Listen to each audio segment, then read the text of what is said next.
xilka madaxweynenimada qobodow wasiirka arrimaha dowladda federaalka wasiirada maamul goboleedka ku-xigeenada guddoomiyaha baarlamaanka wasiirada xildhibaanada maamul goboleedka dadweynaha qeybasha shalduun iyo saxaafadda runtii ciidada siin salaame mahad ilaahay isku leh siimaha nage xilmadno walgooda madno walku tabe marka aan oo wal mishkila iyo wal qasab aan jarna xilkaani ku tanasuli raalon oo ku ah madaxweynaha dalka guddoomiyaha baarlamaanka oo xilka la wareego oo si sharci ah la wareegana sida war saxaafadeedka la sheegay xildhibaanada iyo wasiirada wali ku codsaday inay aan la shaqeeyaan sidanka fayl taasoo dowladnimada xarig jiid way walna isdhiiba dowladnimada taasoo waliba jeela inay fayl la shaqeeyaan tan kaleeday ma moojidin isjiidkii dowladda federaalka iyo maamul goboleedka aan hogaamiyay isjiidka jari marka maama toon fayl hadaanka maama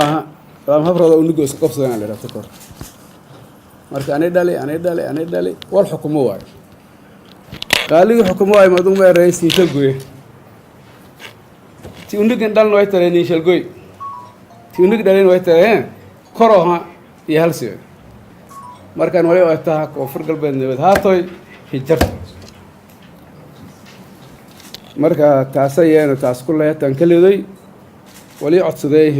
xaaladii dalku ku jirtay isaguna aan wali go'aansaday musharaxnimada waqti dheer musharaxnimada ku hir wali kalifay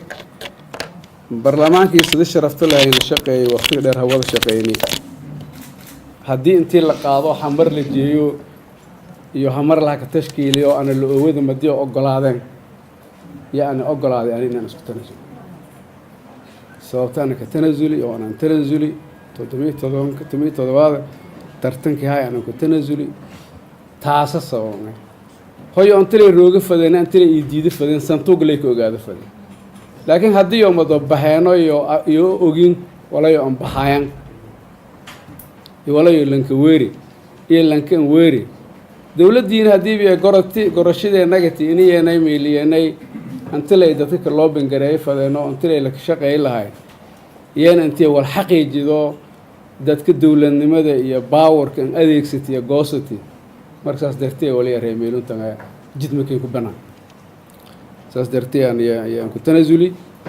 runtii dhabaanka iyo dhawaanada iyo wasiirada iyo shacweynaha qeybasha shalduun oo runtii wada shaqeynay 4 sano oo tuma maalmood ku dhiman ciidan kama hadnagee wayna rajeeyay inay doorasho nabad galaan inay doorasho xaq galaan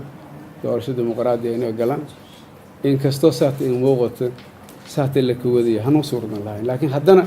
way rajeeyay inay onaysa fayl iyo aqliidiyo iyo diintiyo iyo dareentiyo ka shaqeeyaan inay doorasho xaq dhiido dowladda Soomaaliyeed waliba laha dadkan aan dhaxeeya maamulkana dhibaatooyinku sahay iyo wala isku kabitaanka baahini halku kaw halka la shaqeeyay dhammaan dadweynaha reer koonfur galbeed wali laha dowladnimada meeliha tiroogta ay reedeen ku nagnay maamulku meelaha ku bilaawday lam wali fado ku sheegay meelaha ku bilaawday wala isla gorode daashku una ku bilaawday dhisini geegana saryaala ka jiraan ciidan malni dhiibna ciidan leey marka institution majarna institution leey madaxweyne leey gudoomiye baarlamaan leey wasiir leey maxkamad leey runtii maamul bilaawe meelisha deeri koro hadeeri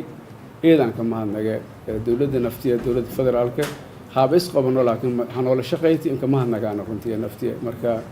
dhammaan caalamka dhan ka mahadnaga oo maamulka inta la shaqeeyay runtii dad badan oo nacaawiyay walneen dhisay walna siiyay nacaawiyay noocyo badan ay caawiyay jiraan runtii eedadan ka mahadnaga dhamaantii oo shal reebana dadweynaha reer koonfur galbeed oo nabad jeel oo dawladnimada jeelna wali in ka baaqay in dawladnimadiyo iyo nabadiyo xajiisadaan odayaasha dhaqanka oo wal gorodka oo maamulku ha dhisan oo baarlamaanku ha dhisan oo wal al wali dhibaato dalku ku dhiyo oo kaashadaanina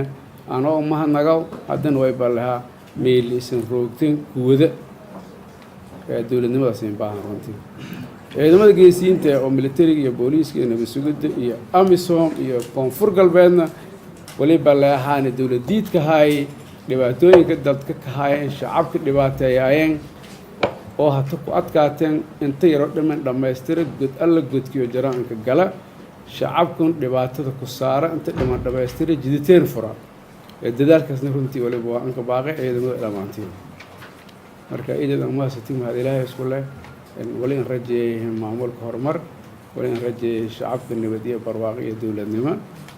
doorashada wali in rajeeyay inay doorasho guulaysata ummadana ka guulaysadaan hoggaan iyo kiyo fadaayeen iyo ka dooradaan reer koonfur galbeed